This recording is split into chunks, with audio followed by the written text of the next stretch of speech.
And many people go through life never getting in touch with their greatness because of the lack of motivation to push themselves, or because they have not found something that they believe to be worthwhile to challenge them.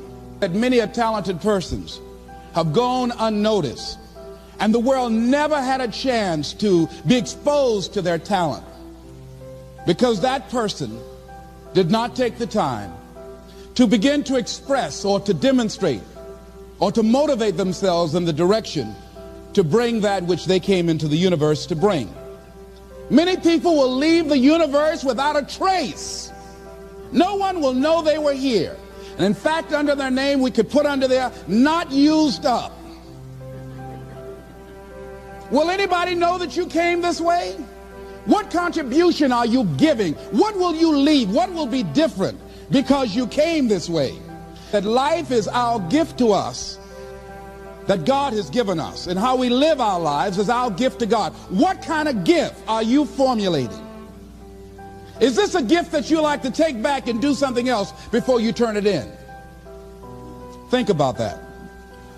What can we do? What are some of the keys that we can begin to use to motivate ourselves when our batteries run low? Because I don't care who you are, I don't care what you do, at some time you are going to get tired. At some time you're going to get in a rut. Seem like nothing you do works out right. And sometimes it just seems like you just don't have the wherewithal or the will to do anything. That sometimes you act like you're punch drunk. You're just wading through life, just doing time day in and day out, looking at non-discriminatory television, anything that's on, just looking. And depressed, feeling powerless, feeling useless, and bored. What do you do? How do you get yourself out of a rut? How do you, when you know you can do more than what you've been doing and you're not doing it and you're discontent with where you are, you get angry at yourself. How do you get out of that rut? How do you motivate yourself? One of the things that we must do is that we must be involved in working on achieving self-mastery. You must work on yourself continuously. Never be satisfied with yourself. Always know that as you invest the effort and time on you, that's the greatest ability that human beings have above animals. See, a dog can't be anything but a dog. Tree can't be anything but a tree. Human being, you've got unlimited potential. You can put effort on you, and by concentrating on you and developing you, you can transform your life wherever you are right now. So you want to work on yourself.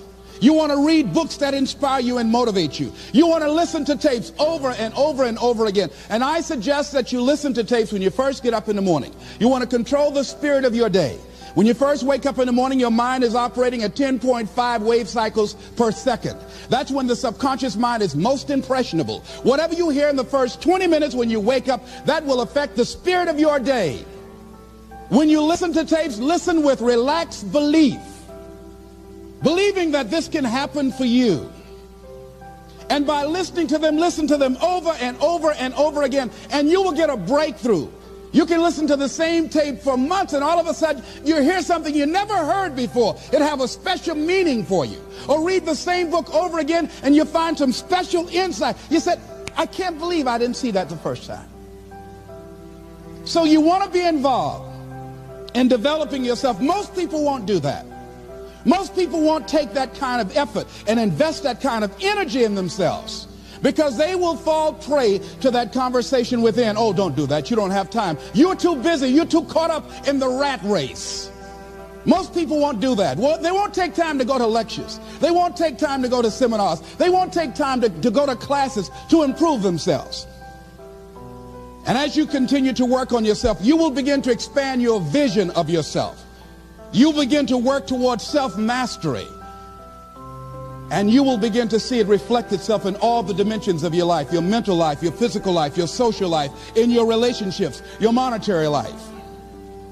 So concentrate on developing yourself. Because if you don't, I guarantee you that you will make a settlement. And most people have. And most of us already have. What kind of settlement have you made with your life? Many of us are making in-life settlement. We're settling for less than what we actually deserve. We don't feel good about it, but we make it work in our minds. We'll come up with some kind of excuse to make it all right. What kind of settlement have you made with your life? Many of us settle for less than what we want out of relationships because we don't have the courage to change them. The next thing is, in order to begin to find some keys to self-motivation to drive yourself, in addition to working on yourself, and as you work on yourself, you feel good about yourself, and as you feel better about yourself, you treat yourself differently. Develop a health plan. See, you can't feel well and do well if you don't have good health. You can't perform if you don't have your health. Your health is valuable. Develop a health plan. A plan that you will follow, because this is the only vehicle that you have to carry you through this experience called life. And you want to take good care of it because you love you enough. You care enough about you. And that's not easy. It is not easy having a health plan and sticking to it. But you're worth it doing it again and again and again. Next thing is, as you take care of yourself, the next key is keys to motivation, to self-motivation. You want to live life with energy and passion.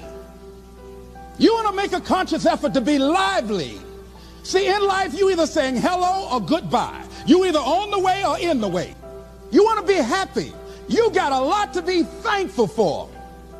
But you watch some of the faces around you every day.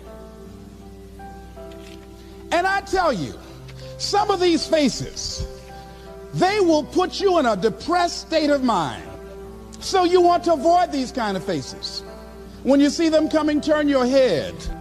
The things that you say to yourself, you want to watch them, and in watching them, you want to take charge. So you've got to learn to stand up to yourself inside yourself and short circuit, override that conversation that's always going on. 85% of what that conversation will tell you is negative. It's negative. It will tell you you're tired when you really are not tired. It will tell you you can't do it. It will fill you with fear. So you've got to watch that conversation. And when you find it going on, you've got to stand up to it and say, I'm going to do this anyhow. I'm afraid, but I'm afraid not to do it. And I'm not going to let you stop me. The biggest challenge that you will have in life is you. There's an old African proverb that says, if there's no enemy within, the enemy outside can do us no harm. The next thing that is a key to self-motivation is that you've got to ask yourself, what do I want out of life? What do you want out of life? What do you want out of a job? What do you want out of a career? What do you want out of a relationship? What do you want? What gives you your life? How will you know when you got it? What will make you happy? You need to know. You need to start asking yourself some questions. What do I really, really, truly want? You need to be exact about that. Don't be vague. Oh, I just want to be happy. That's too vague. What will make you happy? How will you know when you got it? Zero in on it. Be exact. Be specific. And as you do that, that will stimulate that superconscious mind, or the reticular activating system of your mind, that will begin to find those things, to identify with it. And once you begin to determine that which you want, take the time to write it down. Don't just think about it. Write it down. That is a subjective process that engages the subconscious mind. Write it down. Once you write it down, read it 3 times a day, morning, noon, and night. Why is that important? Because what it will do, it will cause you to focus. It will cause you to concentrate. When that other conversation is going on telling you what you cannot do, telling you all of the impossibilities and all of the obstacles, your concentrating will begin to create a larger vision within yourself, and you start looking for and seeing some new opportunities. You start creating some openings for yourself. As you begin to read that every day, day in and day out, that will make you focus. That will discipline your thinking. And you'll get all kind of creative ideas. As I talk to you right now, being involved in this immersion process, you're going to create some openings for yourself. You're going to get some ideas. You're going to feel your adrenaline flowing, and you're going to think about something, some idea you had. And you say, I want to go back and I'm going to look at that again from a different vantage point, not from the level of the problem or the obstacles that I encountered, but from a higher vantage point. Because what you will begin to see and to know as I talk to the higher consciousness within you, that you are powerful, that you are a miracle worker. And that inner conversation has conditioned you to believe that you are not. And as you begin to discover the truth of who you are, whatever challenge that you're facing in life, and if you're living, you're facing some challenge, you'll begin to know that you're powerful and that you're a miracle maker.